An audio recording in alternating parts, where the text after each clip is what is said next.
Hey everyone, my name is Mary. I'm a second year at UCLA. I just want to talk to you guys about how anime has been for me as sort of like a life experience. I guess I'll start with talking about the past. When I was really little, I grew up watching Cardcaptor Sakura and Sailor Moon, and it really fueled my dreams and fantasies as a little kid. I really looked up to how the characters were able to be heroes, that they were able to overcome multiple obstacles that they would face in every episode. And honestly, it mostly served as a form of both entertainment and something that I could admire and want to be like. I want to be like the heroes that I saw on the screen. I remember that I would often go to the library, the public library, and find the English dubs on, VCR and watch them at home, or I'd find them on CD. It's a long time ago, and the library is totally renovated now, but I have a lot of fond memories of just going to the library and finding all these wonderful fantasy stories that I could just sort of lose myself in. But not only do that, but also see myself in the characters. As I grew older, I watched a lot of the more mainstream action shows. I watched a lot of Bleach. I also watched Soul Eater. And among others, I also really, really enjoyed Full Metal Alchemist Brotherhood. And I feel that all these stories, and especially that one in particular, told a very interesting tale. And the reason why I think it's interesting is that I just want to make a general statement that anime as a media is the most positive and anthropocentric media that I have ever seen.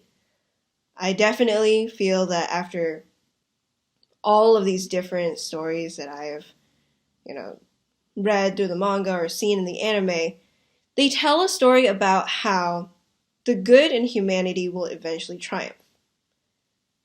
And for a long time, I thought that was a very naive view, even though I believed in it. It's something that I just sort of trusted in from elementary to middle to high school. But what really gave this sort of story a lot more nuance and made it very interesting and relatable is that it's, even though it's a guarantee that the good in humanity would triumph, and specifically humanity, it's often very focused on the fact that humans are upheld as, the most creative or the most imaginative or the most emotional and the most able to capitalize on that. But I digress. It basically tells a tale that, not only is it expected that good will triumph over all, it's that it won't happen without some sort of champion. But what I also think is interesting is that the champion is often not simply some sort of chosen one, even though it may seem that way. Obviously, the protagonist has to be some sort of unique character with some sort of special power. But the story is often told that they have to grow into that power. They have to train, they have to improve, and they have to prove themselves worthy of having that power. And oftentimes, people who seem to be the chosen ones are often not seen by themselves as blessed. Especially in Fullmetal Alchemist, it's the people who are able to perform alchemy without going through all the rituals and, writing down the circle, they're able to do it, but it's really a curse because it came at the cost of losing some part of their body. But I really think it goes even deeper than that. They not only had to, do some sort of forbidden ritual of human transmutation, but they also had to lose someone important, lose something very important to them for them to have to do that. So all these people who have this, amazing technique that they're able to use that can often seem kind of overpowered, they had to go through a great deal of pain and suffering, both physically and mentally, in order for it to happen. I just think that's something very emotional and something deeply philosophical, that you can't have any sort of like great power without having gone through a lot of hardship. And that's why I think it's very interesting that anime tells a story of good being able to triumph, but only if champions of the good, of the justice, whatever you want to call it, are willing to go through all of that pain and all of that suffering to make it happen. It's often the story that some sort of evil has taken over because the forces of good have grown lax and aren't doing their job. And that's why there's always this hero or heroes who appear and, save the day.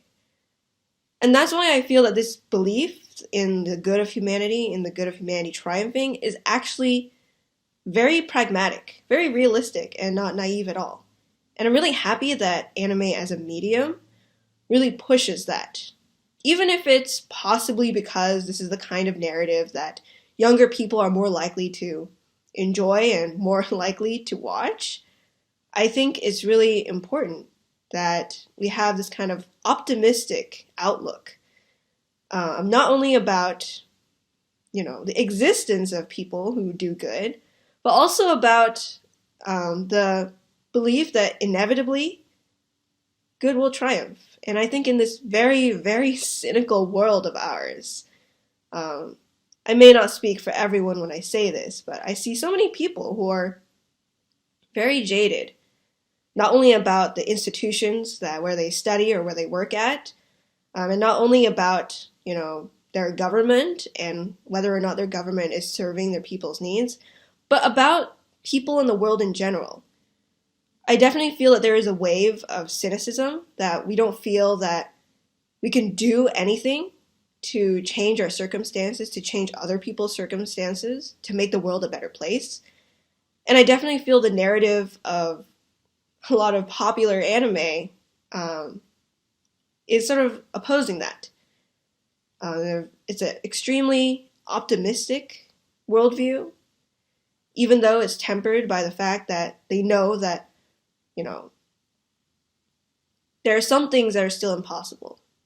And nothing will ever happen if you don't work for it. But this sort of optimistic worldview of humanity is something I think is really necessary, and something that I feel like is very applicable to, everyone's lives.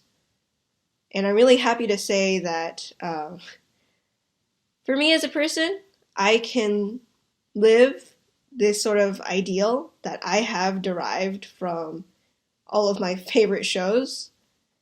And then I really hope that I can continue doing so. To give a little context for that, I am a secretary, I'm an officer of a nonprofit organization called CalPIRG, the California Public Interest Research Group. And all we do is we campaign on issues that protect the public. We essentially do the sort of heroic work that I've always imagined that, anyone can do, and everyone really should think about doing. And it's great to see that this sort of narrative can be pushed in the media that I love.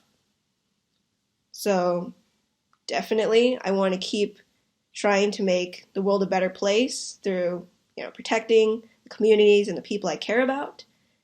And I definitely hope that, in the future, anime continues to be this uplifting narrative about what people can do and what people are capable of doing positively, and sort of explore that.